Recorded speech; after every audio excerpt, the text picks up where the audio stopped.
Bonjour à tous et à toutes, bienvenue à l'ENM. Je m'appelle Sarah Rami et aujourd'hui on a une conférence sur la préparation au concours avec mon camarade Jérémy. On va vous parler voilà, de la préparation au concours. Et pour commencer, on va successivement se présenter. Moi, j'ai 24 ans. Je suis auditrice de justice de la promotion 2025. Je viens d'entrer à l'ENM. S'agissant de mon parcours et de mon cursus, j'ai fait mon lycée dans les Yvelines, à Mantes-la-Jolie. Ensuite, j'ai passé le concours de Sciences Po. J'ai intégré Sciences Po dès la première année de licence. J'ai fait mes 5 années à Sciences Po et ensuite j'ai choisi un master carrière judiciaire et juridique qui prépare spécifiquement au concours de l'ENM. J'ai tenté le concours une première fois, j'ai échoué lamentablement. Et j'ai tenté le concours une deuxième fois et j'ai réussi. J'ai fait la prépa Sciences Po, en même temps que le master, et une deuxième année ensuite. Et voilà pour mon parcours. Voilà. Vous m'entendez bien? Alors, je m'appelle Jérémy Rochard, je suis aussi issu du premier concours. Moi, j'ai 29 ans. Et alors, mon parcours, j'ai fait une licence de droit, une licence d'éco. Et ensuite, j'ai fait mon master de droit à Assas en droit des affaires et fiscalité. Donc, une spécialité plutôt éloignée du concours. Et j'ai fait un master de finance à Sciences Po, où j'ai continué finalement pour préparer l'École nationale de l'administration, qui est maintenant l'Institut national du service public.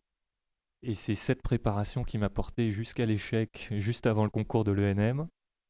Et je n'ai pas fait de préparation spécifique pour l'École nationale de la magistrature, mais j'étais préparé pour d'autres concours administratifs. Et donc, j'ai naturellement passé l'ENM 6 mois après avoir échoué aux Oraux de l'ENA, ce qui se fait bien. Et j'ai 29 ans parce que j'ai un peu travaillé avant. Alors, j'ai quand même passé le premier concours. On est quelques-uns quand même, on est pas mal dans ce cas-là à être étudiant, mais en fait déjà un peu professionnel et issu du premier concours. J'ai travaillé comme avocat d'affaires pendant une petite année et j'ai travaillé comme assistant parlementaire à l'Assemblée nationale avant de passer le concours de l'ENM.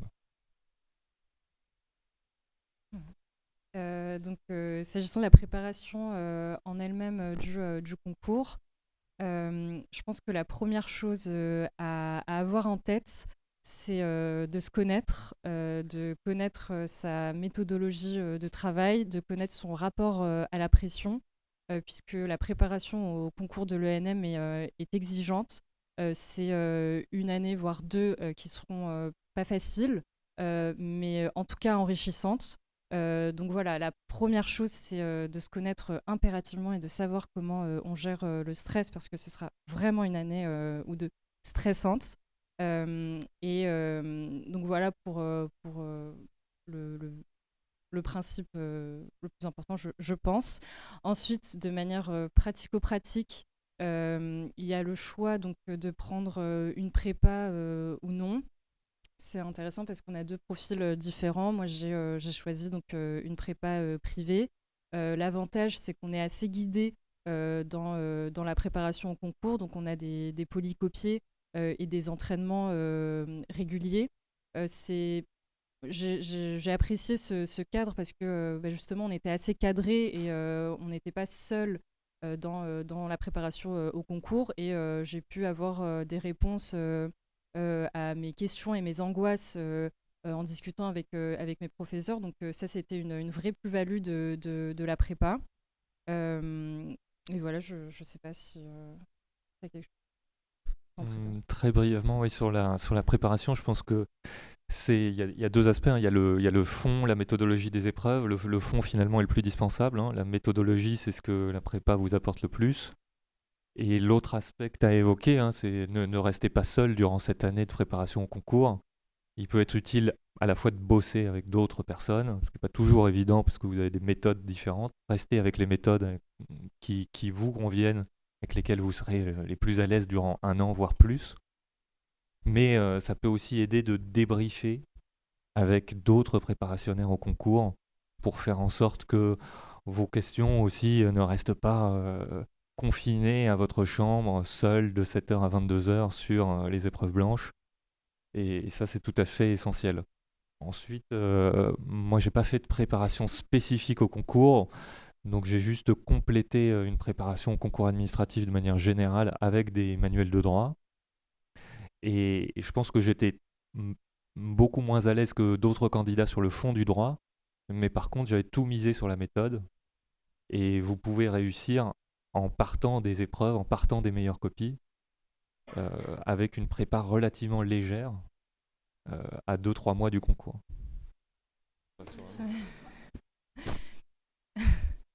Oui, et ça reste un concours, donc l'objectif c'est de rendre la meilleure copie.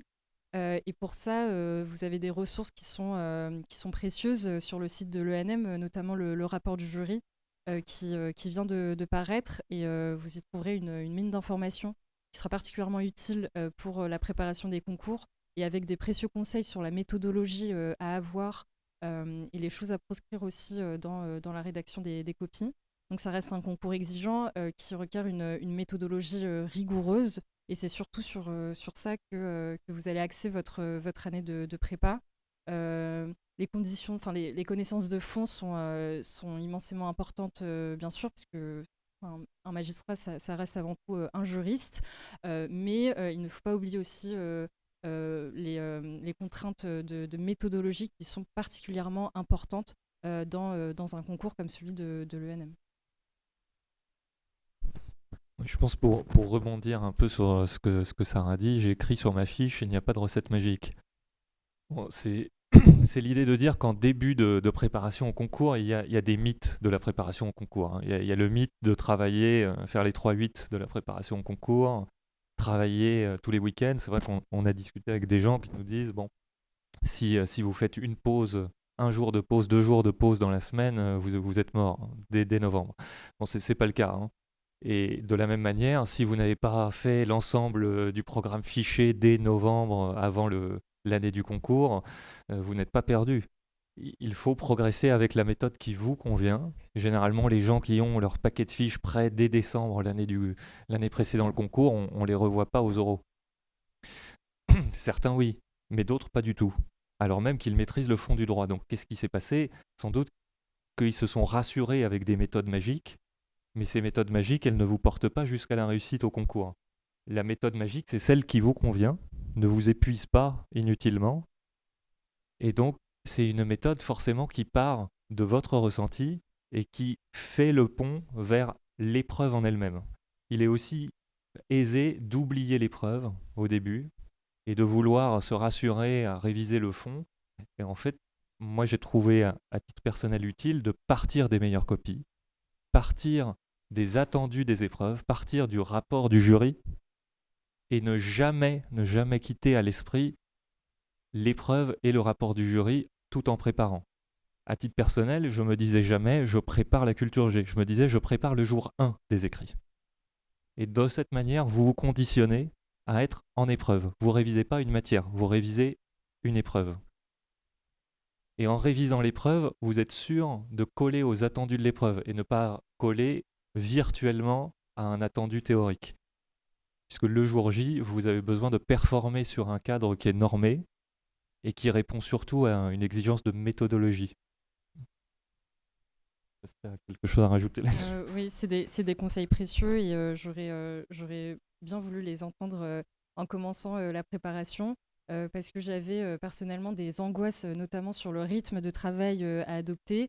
Et voilà, sur la question du 7h-22h, j'angoissais et je complexais beaucoup de ne pas travailler autant. Et ça m'a pris un bon moment, et je pense que c'est important de le dire, de ne pas avoir de complexe sur les journées de travail qu'on peut faire. Moi, je ne travaillais pas de 7h à 22h et surtout pas tous les jours. Je me laissais du repos et c'est vraiment important en début de préparation d'avoir ça en tête parce que, et je pense que vous l'avez déjà entendu, vous avez déjà entendu cette formule, la préparation au concours, ça reste un marathon. Il ne faut absolument pas s'épuiser. il faut garder toutes les ressources nécessaires, tant physiques que mentales, et ça, c'est important. Donc, le principal, c'est de vraiment pas s'épuiser, de trouver une méthode, de trouver un rythme de travail. C'est sûr que travailler 1 heure par semaine, c'est pas la... Bon, il n'y a pas de recette magique, mais il faut rester pragmatique. Bon, c'est exigeant, hein, mais voilà, c'est vraiment une méthodologie qui est propre, qui est propre à chacun. Oui, comme Jérémy l'a dit, hein, c'est un concours, il ne faut pas se préparer. On peut être le meilleur juriste du monde et rater l'ENM. Hein, il faut vraiment partir absolument, et c'est hyper important, des meilleures copies, de comprendre la méthodologie de rédaction, de savoir que voilà, en culture générale, on a cet attendu de plan, pareil en cas pratique et en dissertation et en droit public et en note de synthèse. Donc voilà, c'est des épreuves qui sont uniques et voilà. Après, sur le fond, j'imagine que vous avez des angoisses sur les épreuves, notamment culture générale, c'est quelque chose qui est assez angoissant.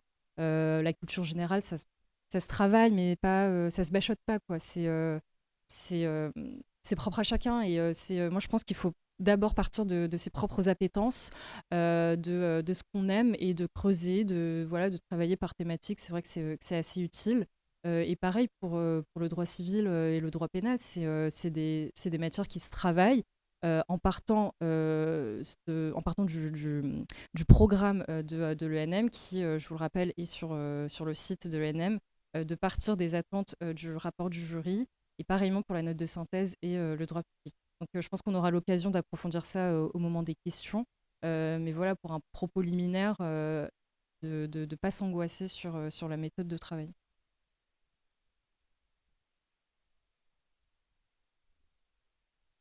On peut attaquer les questions si vous voulez, directement.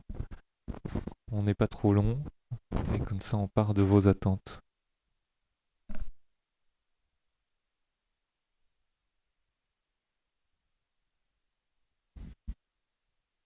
Je me lance avec une question un tout petit peu particulière. Je prépare le 3e concours. Une nouvelle épreuve a été introduite cette année de questions à réponse courtes, en pénal ou en civil au choix, sans code. Est-ce que vous avez des conseils ou des informations à partager sur voilà, faire face à cette épreuve qui est un peu angoissante du fait de l'exhaustivité du programme sans l'appui des codes?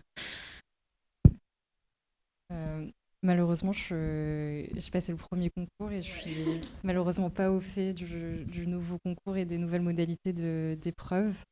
Euh, euh, Malheureusement, c'est pas une question que je me suis posée, hélas, mais je suis désolée. Mais en tout cas, le programme de l'ENM est bien décrit sur le site. Et je pense qu'il faut absolument se référer au site qui est vraiment bien fait. Et de ne pas hésiter à échanger entre candidats aussi. Ça peut être vraiment bénéfique.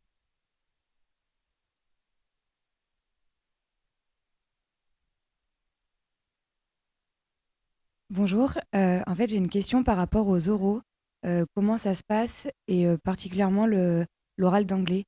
J'arrive au niveau, est-ce que, enfin les thèmes, comment ça se déroule?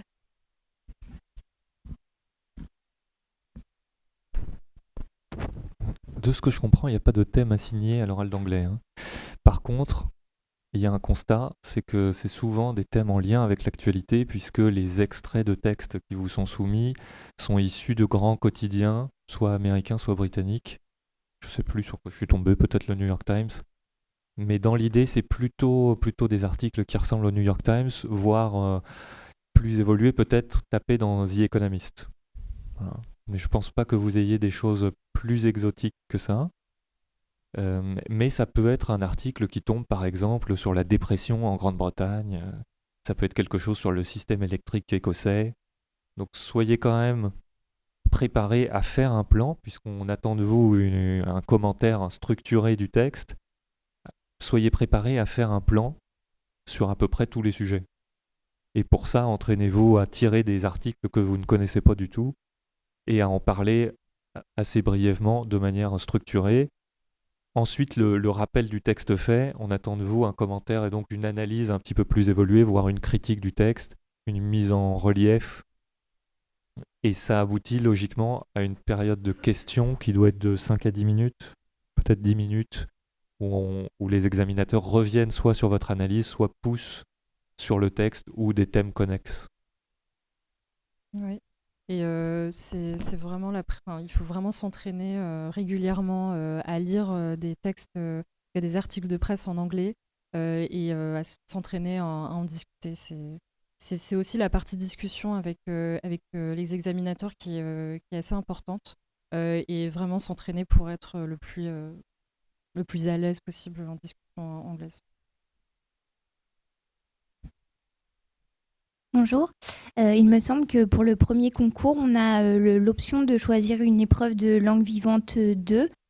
Quelle est un peu la plus-value de prendre cette option et est-ce que vous savez comment ça se déroule pareil au niveau du programme aussi, notamment de révision?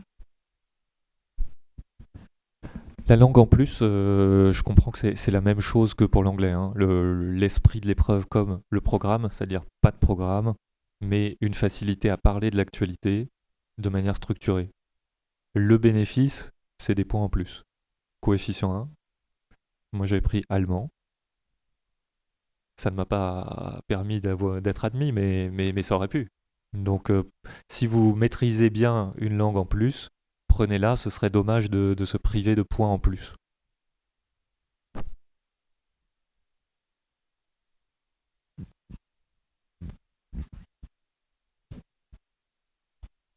Bonjour, donc une salle bien garnie, bonjour à tous, à peut-être tous les futurs aspirants auditeurs de justice. Merci à vous aussi d'être là et de prendre ce temps pour répondre à des questions. Monsieur, j'ai cru entendre que vous avez une brève carrière d'avocat. Et donc, à ce titre, j'aimerais savoir s'il y avait eu un choix stratégique qui vous avait emmené à passer donc, le premier concours plutôt que le concours professionnel. Choix stratégique qui est que ma carrière a été trop brève. Parce qu'il y a aussi une limite d'âge pour le concours, le premier concours, celui qui a... Il n'y a plus de limite d'âge désormais. Il n'y a plus de limite d'âge. La limite d'âge, effectivement, était à 30 ans de mémoire et elle n'existe plus. Elle est bien au-dessus dans la cinquantaine d'années. Donc. Très bien. Merci.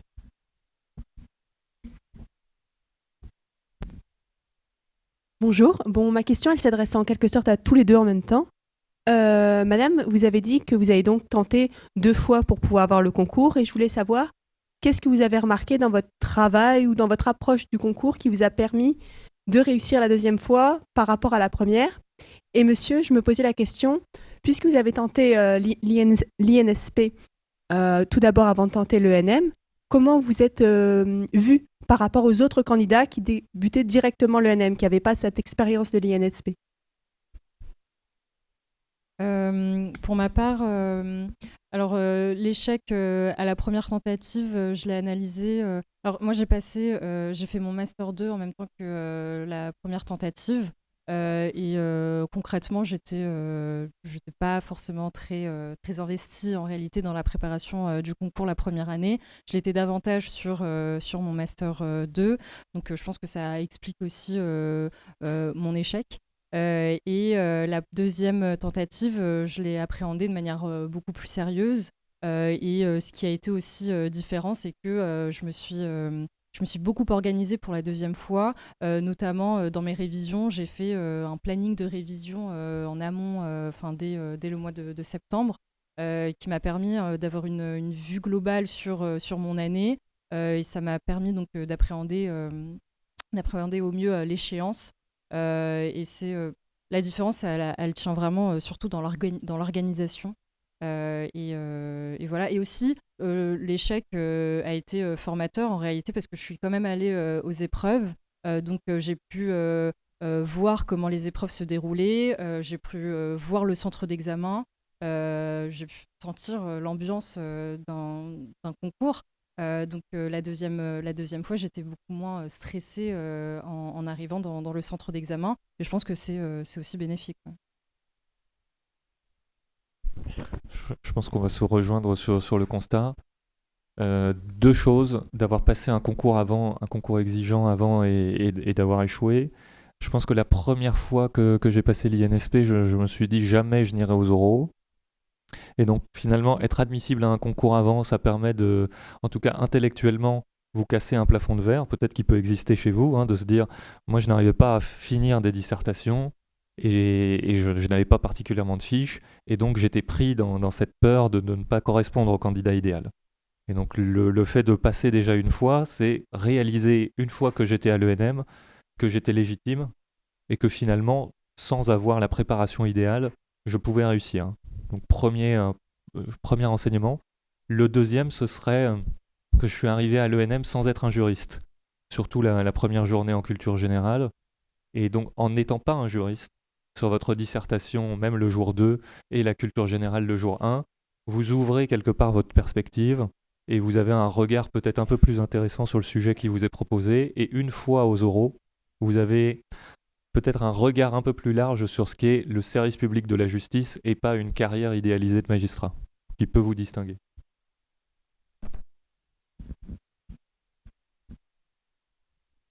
Oui, bonjour. Pour celles et ceux qui, en raison d'une préparation qui n'a pas été très optimale, vont plutôt le passer le concours en 2 années, est-ce que vous jugez vraiment utile de se rendre, en tout cas, aux écrits, et donc peut-être aux oraux si ça se passe bien, une première fois pour voir comment ça fonctionne et de voir les sujets et les conditions d'examen? Absolument, oui. C'est important de voir concrètement comment ça s'organise, le rythme de la semaine d'examen, de voir le centre d'examen, de voir les personnes, comment elles s'organisent elles-mêmes. Et je pense que c'est très bénéfique. Et en tout cas, ça permet un peu de retirer un peu le mythe du concours et voilà, de rendre la chose moins solennelle et de... Personnellement, ça a apaisé pas mal d'angoisse d'avoir déjà passé une fois le concours. Donc oui, absolument. Et puis, vous perdez rien, hein, vous pouvez... Sur un malentendu, c'est mal passé.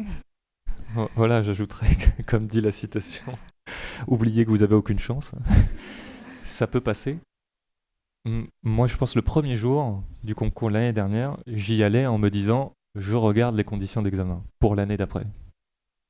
Et vous voyez, finalement, j'ai passé l'été à réviser les oraux et je suis devant vous. Donc bon, ça peut marcher. Et ça peut être un mécanisme de défense de votre part de dire, bon, finalement, je n'y vais que pour regarder. Au moins, vous arrivez détendu. Mais vous commencerez peut-être à stresser quand vous réaliserez que vous faites des choses sérieuses les premiers jours et qu'il faut maintenir la barque. Donc ça peut marcher. Très bien, merci. Et puis c'est peut-être, en tout cas si vous n'avez pas l'occasion de vous exercer et de vous entraîner régulièrement, c'est aussi l'occasion de voir comment votre corps supporte 5 heures d'épreuve sous la pression, quoi. Donc c'est vraiment bénéfique, je pense. Ouais. Très bien, merci beaucoup. Mais alors j'irai.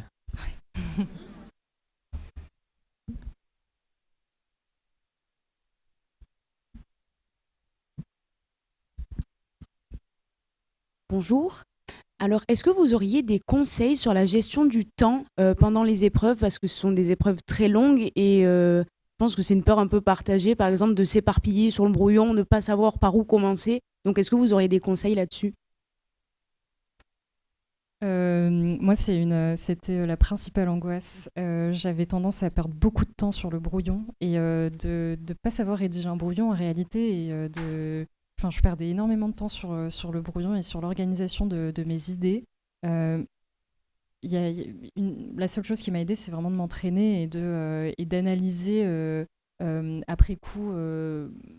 C'est comme dans le sport. Les grands sportifs regardent beaucoup de vidéos et analysent le geste. Et je pense que c'est un peu pareil pour la préparation du concours. Il faut vraiment s'analyser, prendre un peu de recul et comprendre quelles sont les étapes de la rédaction. Comment on appréhende la phase de brouillon et la phase de rédaction. Et c'est vraiment en s'entraînant et en s'exerçant que la rédaction sera plus fluide et que l'organisation des idées sera meilleure. J'adhère complètement à la comparaison avec le sport. Et derrière, dans cette comparaison, il y a aussi l'idée de se soumettre à l'épreuve. Le sportif ne définit pas les conditions de l'épreuve. Et vous pourriez être tenté de dire, bon, moi je ne sais pas gérer mon temps, donc je vais faire avec ma méthode personnelle, mais qui ne correspond pas au timing de l'épreuve. Donc effectivement, entraînez-vous beaucoup, timez-vous, mesurez vraiment le temps que vous prenez pour faire chaque tâche. Et là aussi, pas de méthode magique. Certains vous diront 1h30 de brouillon maximum. Moi je suis assez lent, et donc il m'est arrivé sur une épreuve de 5 heures de prendre un peu plus de 2 heures pour faire quelque chose de correct, ou à l'inverse, de prendre sur certaines épreuves où je savais que j'avais des choses à écrire et que j'allais mettre du temps à écrire, ne passer que une demi-heure, 45 minutes au brouillon. Si vous savez que les idées vont vous venir et que la rédaction va être fluide mais lente, ne prenez pas inutilement du temps au brouillon pour vous rassurer. Ensuite, vous pouvez pivoter sur des mots-clés, des structures de plans que vous avez apprises, en prépa ou ailleurs, avec des meilleures copies, qui peuvent vous rassurer sur la structure. Une fois que vous jetez la structure, vous pouvez y aller, vous pouvez vous lancer dans le grand bain. Et même dans vos paragraphes, vous pouvez avoir des tournures de phrases type qui vous permettent d'enclencher la rédaction un petit peu plus vite si vous savez que vous avez un peu un retard au démarrage. Mais l'exercice vous sera bénéfique. Vous pouvez faire des exercices évidemment en temps réel sur les 5 heures, mais il n'est pas inutile non plus de faire des plans détaillés où vous faites juste vos amorces de paragraphes et vous savez qu'après vous n'avez qu'à remplir. Mais vous faites en 2 heures des amorces de paragraphes où vous rédigez des titres et une fois que vous avez fait ça 30 fois, c'est beaucoup plus automatique. D'accord, merci. Et aussi, je rajouterais qu'il faut garder aussi comme horizon la nécessité de rendre une copie soignée, lisible, parce que c'est important hein, pour le concours de l'ENM de rendre une copie que l'examinateur, le correcteur pourra comprendre. Et je pense que la question, c'est plus celle du soin apporté à la copie que le temps passé au brouillon. Merci beaucoup.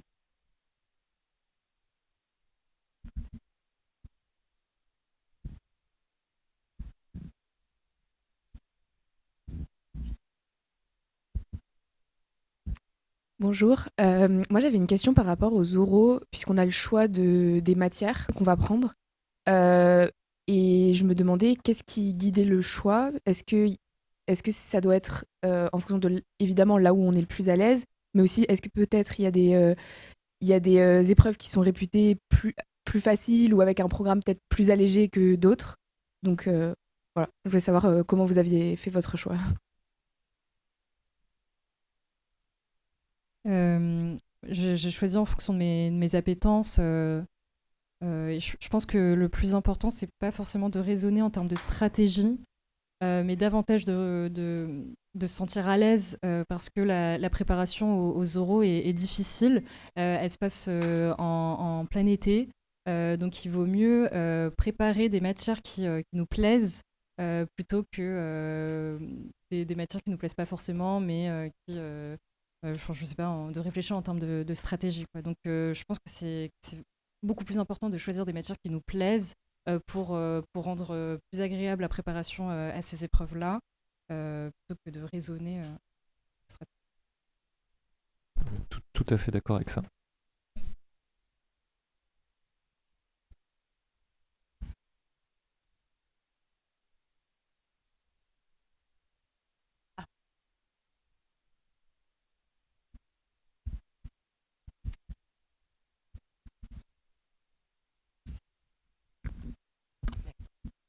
Bonjour.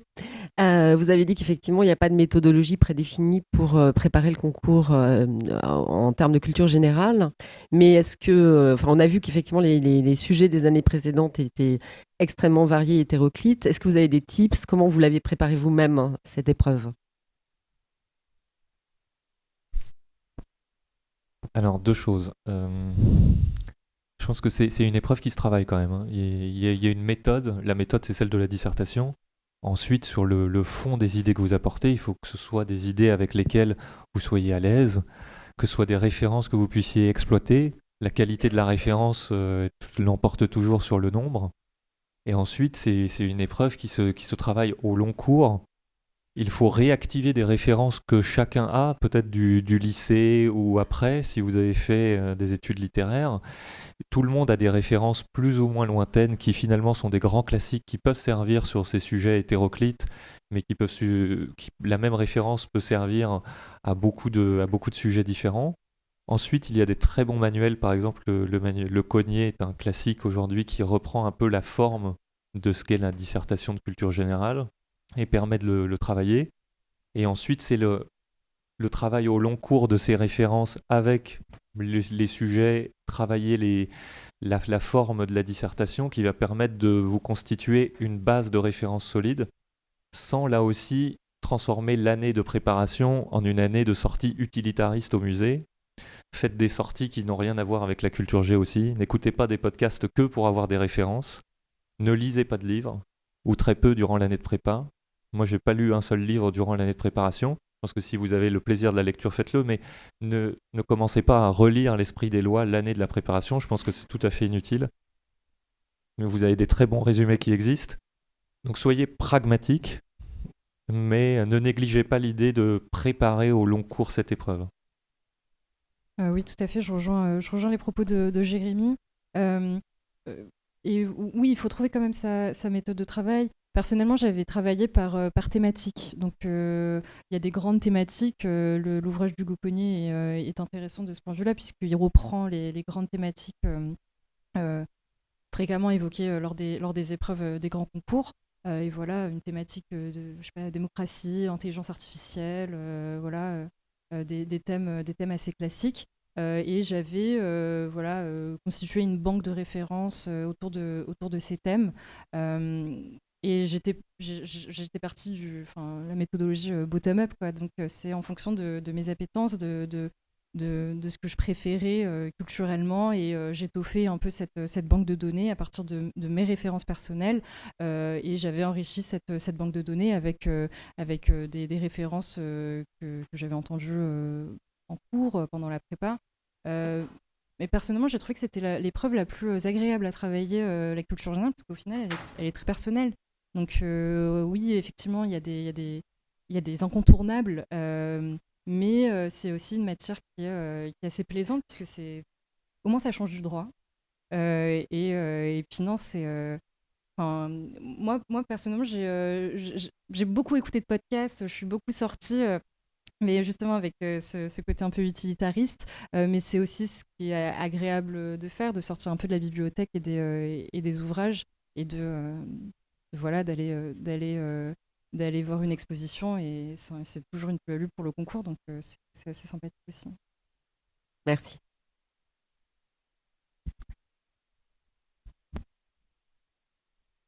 Bonjour, j'aurais souhaité savoir, dans le cadre d'une prépa, si vous conseillez de préparer uniquement à partir des polycopiés ou si vous conseillez de prendre des manuels en plus.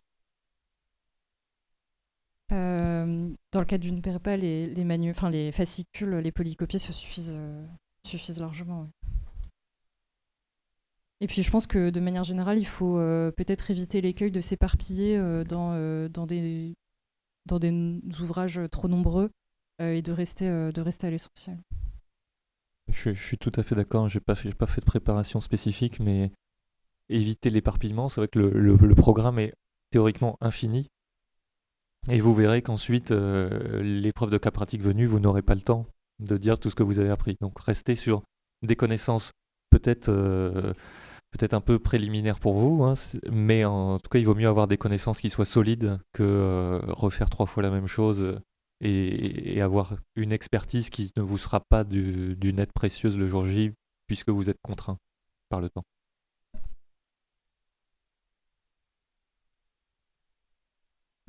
J'aurais une seconde question. Est-ce que l'un d'entre vous ou bien l'un de vos confrères a eu cette expérience d'être assistant de justice pendant l'année de préparation ? Oui, tout à fait.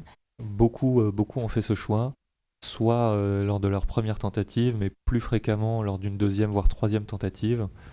Ce que je retiens, c'est que c'est pas une année qui est la plus heureuse, mais qui est intense, et qui force aussi, là encore, à être pragmatique, hein, dans votre préparation, à choisir bien vos supports, et ensuite, une fois que vous avez votre domaine fermé de révision et vos méthodes établies, réviser dans un temps qui paraît pour les préparationnaires étudiants très contraint, mais qui peut tout à fait suffire à briller le jour du concours. Et vous sauriez me dire comment s'articulait un peu ce rythme prépa assistant de justice ? Alors ceux que j'ai pu rencontrer, ils travaillaient certains jours de la semaine, et d'autres jours, ils étaient dévoués au concours. Merci. Et des retours que j'en ai eu personnellement, c'est une expérience bénéfique, puisque c'est l'occasion de de discuter directement avec des magistrats et d'avoir leur retour sur l'année du concours. Et j'ai absolument pas eu d'écho de retour négatif sur l'expérience d'assistant de justice, au contraire.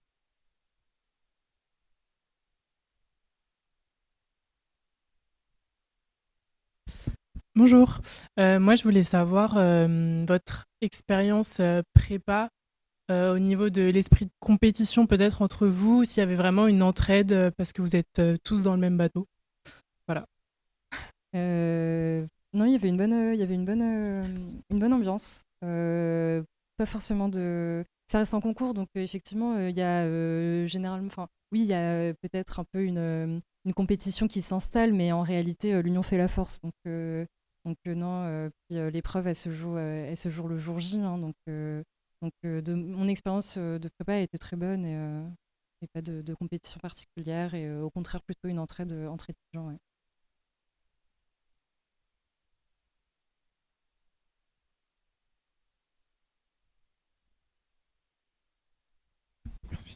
Bonjour à tous les deux. Est-ce que vous pourriez nous toucher quelques mots de votre expérience liée à l'épreuve du grand oral?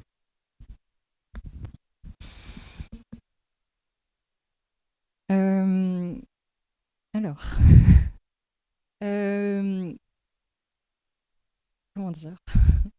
C'était un moment, c'est un moment très stressant.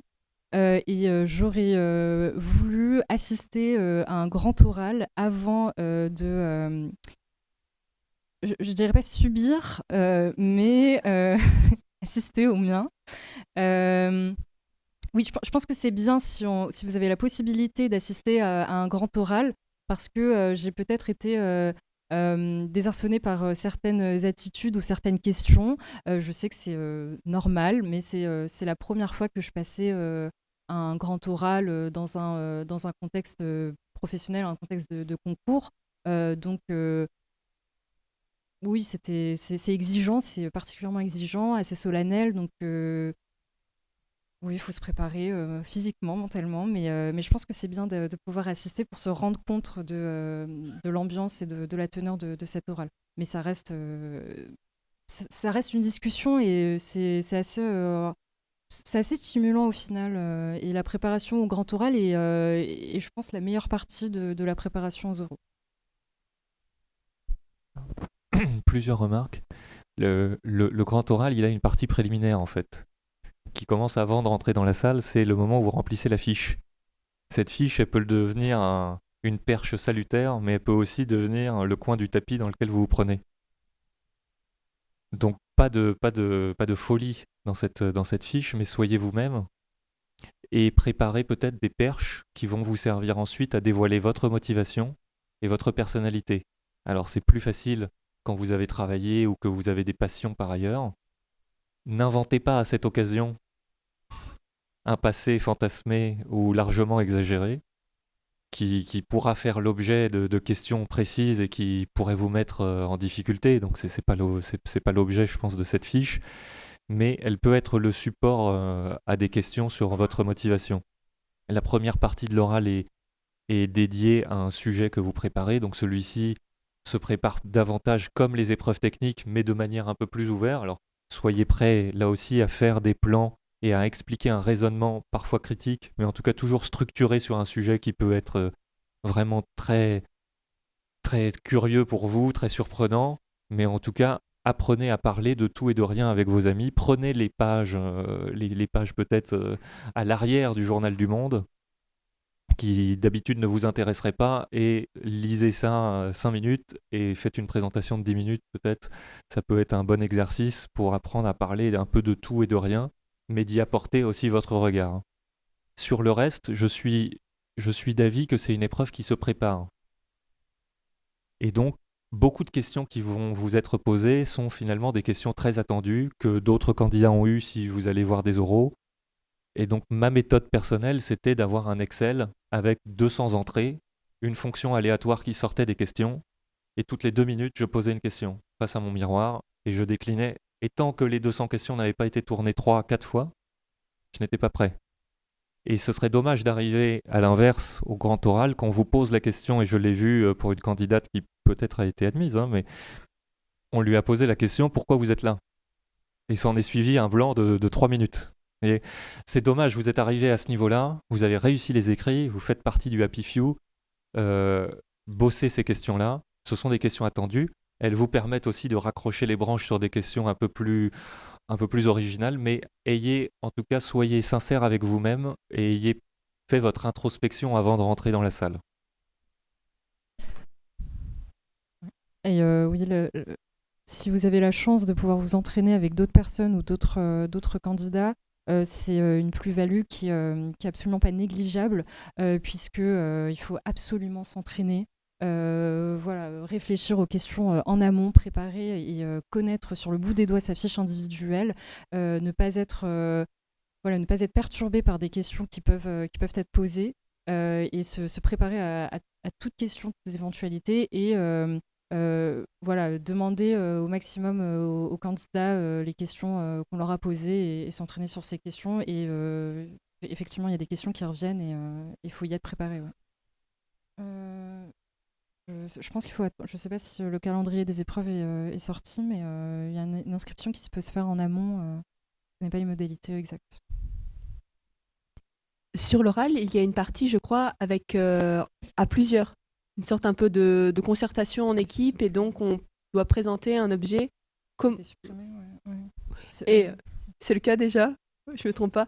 Et je voulais savoir comment ça s'est passé, comment vous avez réussi à travailler avec des personnes que peut-être vous ne connaissez pas, et à réussir directement à vous placer en quelque sorte en tant que magistrat dans un principe de collégialité. Je vous arrête, c'est une épreuve qui a disparu pour la nouvelle mouture.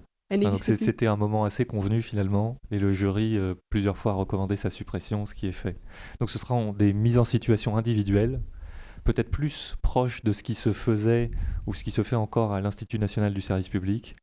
Donc là-dessus, il faudra guetter la communication de l'ENM pour en voir les modalités. Merci. Pardon, merci beaucoup. Je me présente, je suis la directrice de l'École nationale de la magistrature. Donc, je voulais évidemment vous remercier, vous souhaiter la bienvenue, vous remercier pour votre présence, vous remercier, Madame, Messieurs, qui animaient si bien cette conférence. Et effectivement, juste pour préciser quelques petits éléments de réponse par rapport aux questions que vous avez posées. Oui, vous avez tout à fait raison. L'exercice de simulation collective a été supprimé, donc pour les années qui vous concernent, hein, à partir de maintenant, vous n'aurez plus à vous préparer à cet exercice. Et comme vous avez pu le dire, il a été supprimé cet exercice parce que le jury se rendait compte au fur et à mesure des années que finalement, il n'arrivait pas à en faire une épreuve un peu sélective. C'était très organisé, il y avait une circulation de la pensée et de l'action qui avait été assez préparée, et finalement pour le jury c'était pas un exercice intéressant. Donc c'est la raison pour laquelle vous n'aurez pas à vous exercer sur l'aspect collectif. Ce qui me permet de vous dire, mais je crois que vous l'avez parfaitement senti avec les très bonnes réponses qui vous ont été données, ce que cherche le jury, c'est d'avoir une idée de votre personnalité. Il veut savoir qui vous êtes. Et je crois que, en plus de tout ce qui a été dit, et ça d'ailleurs a été dit aussi, soyez vous-même. C'est à la fois simple et compliqué d'être soi-même dans une épreuve comme ça. Mais ayez confiance, si vous en êtes à envisager de passer, de vous présenter à un concours aussi sélectif, ça veut dire que vous avez en vous le potentiel pour le réussir. Alors peut-être pas du premier coup parce que c'est exigeant et peut-être qu'il faut quelques galops d'essai et quelques ratages pour le réussir. Vous savez que maintenant, il n'y a plus non plus de limite, hein, c'est-à-dire que vous pouvez le passer plusieurs fois, il n'y a plus cette limite des 3 fois, et puis vous pouvez aussi passer un autre concours qui peut être le concours professionnel, qui est aussi un nouveau concours qui va être donc mis en service, si j'ose dire, à partir de 2025, donc de cette année, ce qui fait que si jamais vous étiez parti sur une autre voie professionnelle, pour autant vous ne renoncez pas à l'exercice de la belle profession de magistrat, puisque vous pouvez y revenir en passant un autre concours et vous verrez sur le site de l'école comment vous y préparez. Mais donc pour l'épreuve du grand oral, celle qui souvent fait peur, effectivement, vous avez fait état de la fiche, cette fiche préparatoire, des échanges que je peux avoir depuis plusieurs années avec les jurys qui succèdent. Elle est très très importante, cette fiche. Vous l'avez bien dit, faites attention à la façon dont vous la remplissez. Et c'est le premier exercice où par écrit, il faut que vous soyez vous-même. Il faut que vous soyez attentif à mettre des éléments avec lesquels vous êtes à l'aise, sur lesquels vous pouvez parler, évoquer, faire des liens. Donc ça, c'est le premier truc très très important pour la préparation de cette épreuve. Et puis ensuite, c'est ça, ayez en tête que durant cet oral, le jury veut, lorsque vous quittez la salle, pouvoir se dire « nous avons compris » quelle était la motivation de cette personne, où elle voulait aller, comment elle avait construit sa motivation. Donc, cette question que vous avez rappelée, pourquoi vous êtes là, pourquoi vous êtes venu ici, je pense qu'elle est vraiment le fil directeur de toute votre préparation pour cette épreuve, qui bien sûr, comme vous l'avez dit madame, fait toujours un peu peur. Et vous l'avez dit aussi, c'est vrai que si vous avez la possibilité d'assister à certains entraînements, et ça, vous allez sur le site de l'école et vous pourrez voir comment faire, hein, parce que vous ne vous pointez pas comme ça. Comme il y a peu de place, il faut s'inscrire à l'avance. Mais vous verrez toutes ces informations sur le site de l'ENM en temps et en heure. Si vous pouvez le faire, c'est à Bordeaux. C'est certainement un investissement que d'y aller pour vous, mais ça peut valoir le coup. Ça peut valoir le coup d'être dans une situation qui ne changera pas, parce que déjà vous verrez les lieux, vous verrez la salle de préparation, vous verrez le jury, l'installation du jury. C'est pas une salle très impressionnante, hein, c'est une petite salle voilà, qui ne bouge pas au fil des années. Mais bon, la salle et les lieux ne sont pas très solennels, ne sont pas très impressionnants, mais le moment pour vous, il est extrêmement important, il est stressant, c'est normal, le jury le sait. Le jury sait que vous êtes dans un exercice voilà, qui n'est pas simple pour vous. Hein. Vous n'êtes pas en train de passer le meilleur moment avec votre meilleur ami. Bon, mais encore une fois, soyez vous-même. Pourquoi vous êtes là et sur la base, bien sûr, de la préparation que vous aurez pu faire et notamment des lectures qui auront été les journaux, l'actualité. Enfin, si vous voulez, si vous parlez de quelque chose que le jury ne connaît pas, c'est pas un problème. On a un jury qui, je pense en matière culture, en matière d'art, et c'est pas, il y a une génération qui fait que dans ce jury, c'est pas, ils connaissent pas la même musique que vous, ils connaissent pas le street art comme vous, quoique. Parmi eux, il y en a aussi qui peuvent avoir ces compétences-là.